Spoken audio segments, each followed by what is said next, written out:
I relate with, I will tell them the reason I can't hire you is this, this reason. Until you fix it, I can't hire you.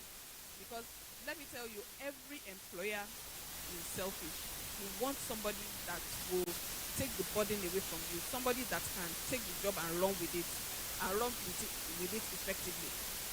But if somebody is cantankerous, person is very toxic, no matter what you do, no matter how hardworking you are, I can't hire you into my team because you pollute this team. The environment where people work is very important. So, what do people know about you? Do people see you as the light of the party? This person, when he gets a job done. There's a general manager who is an executive in my organization now. What people know about him is that when we do, there's something called group culture audit.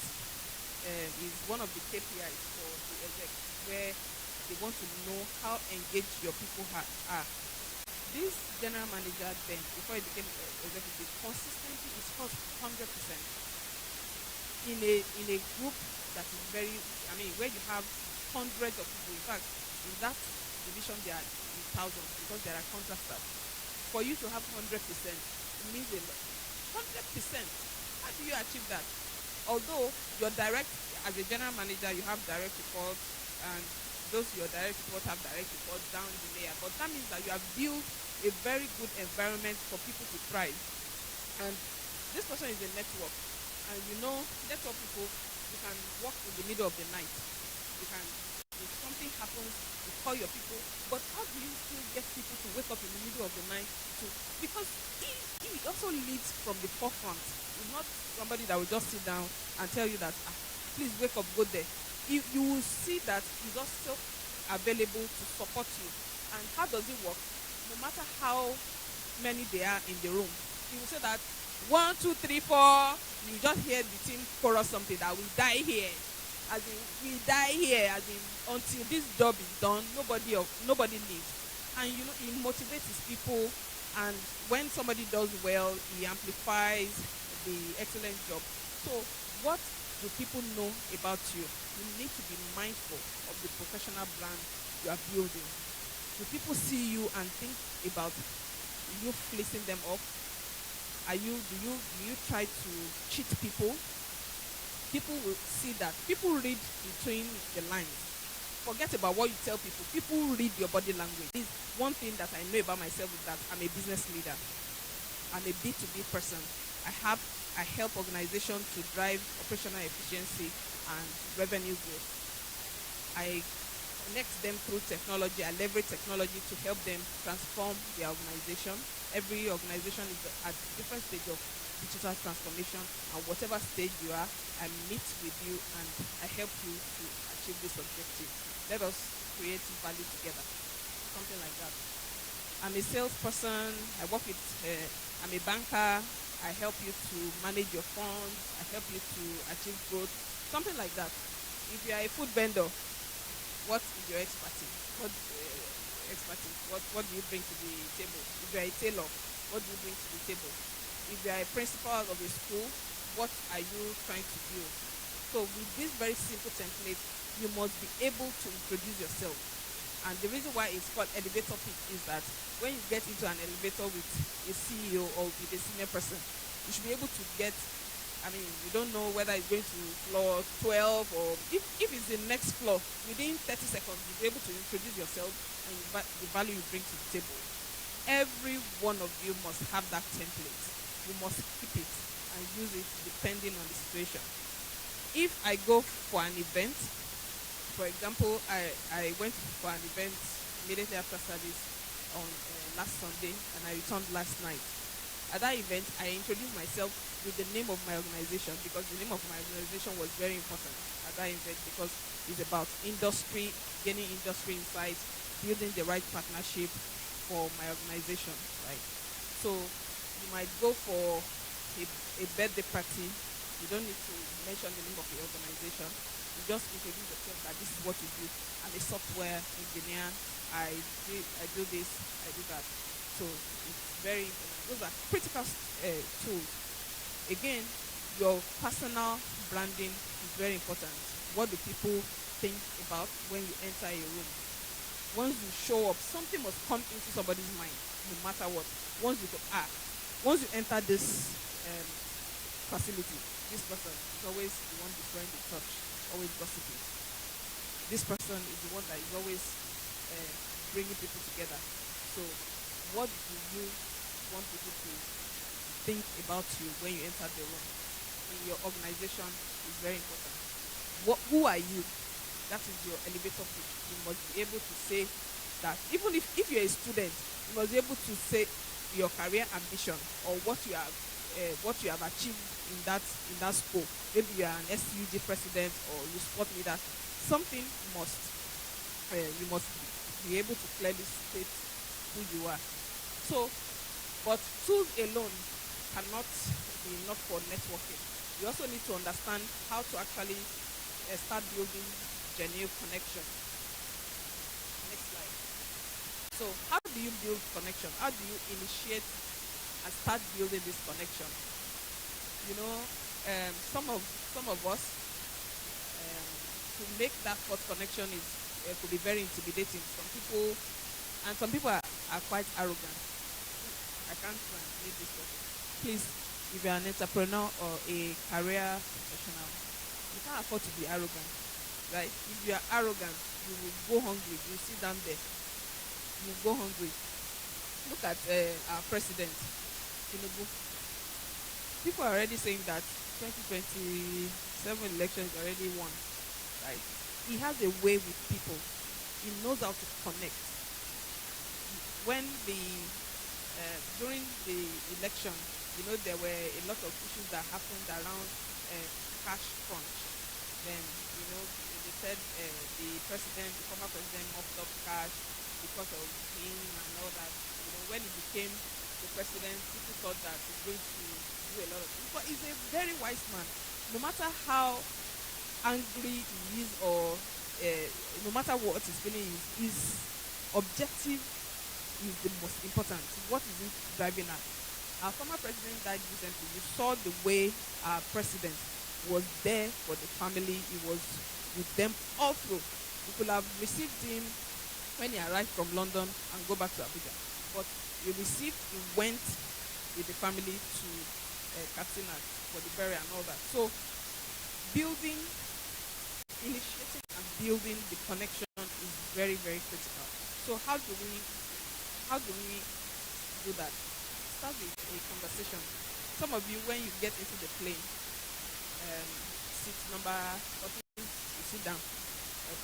From the beginning of the trip to the end. If it's a 6-hour trip, if it's a 5-minute trip, that's it. Greet the person beside you. I mean, worst case, the person will not answer you, but it doesn't bite. You can never tell.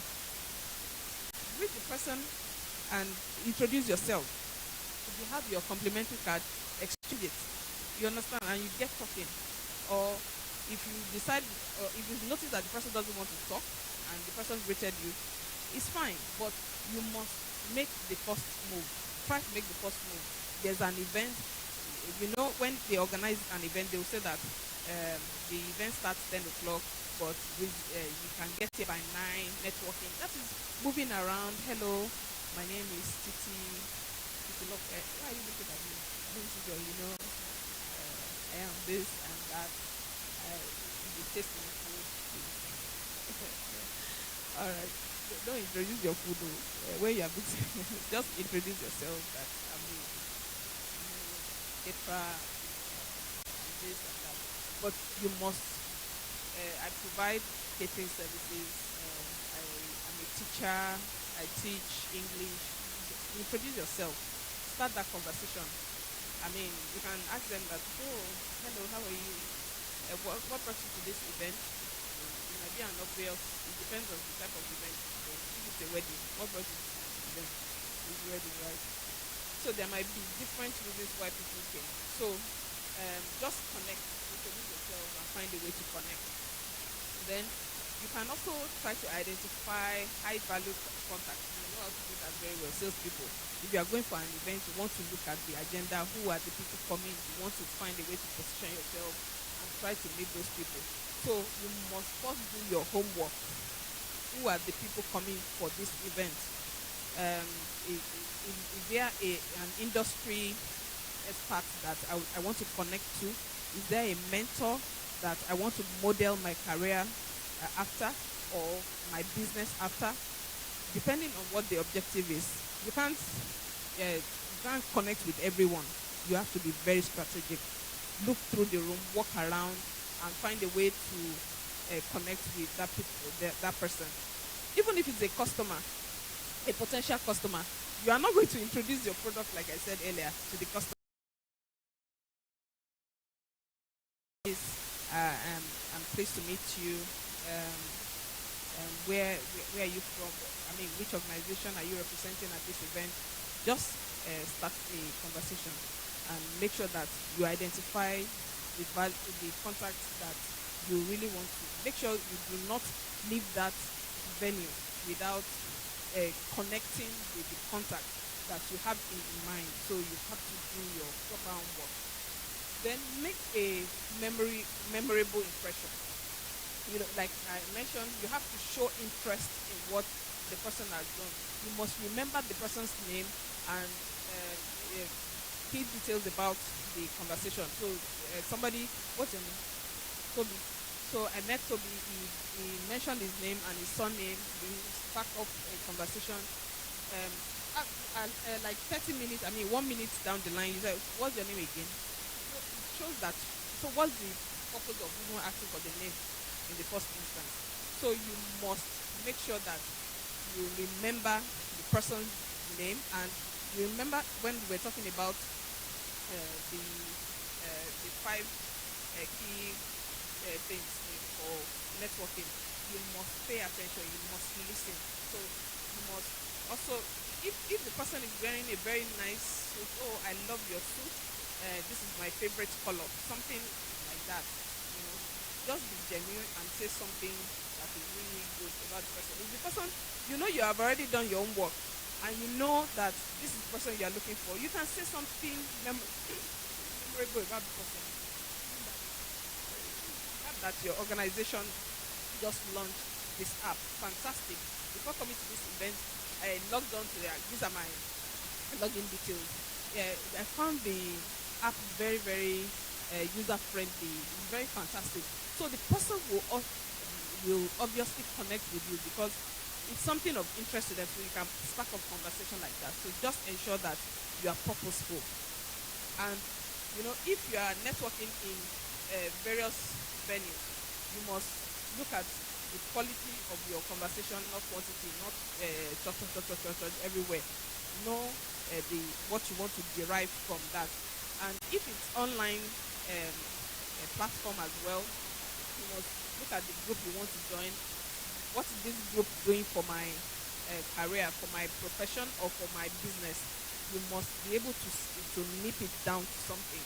So it's very, very important that when you initiate that conversation, just start. Don't be intimidated. We say Dangote Olorimeji. The person doesn't have two heads. Just start. Breathe. What's it? The person will not.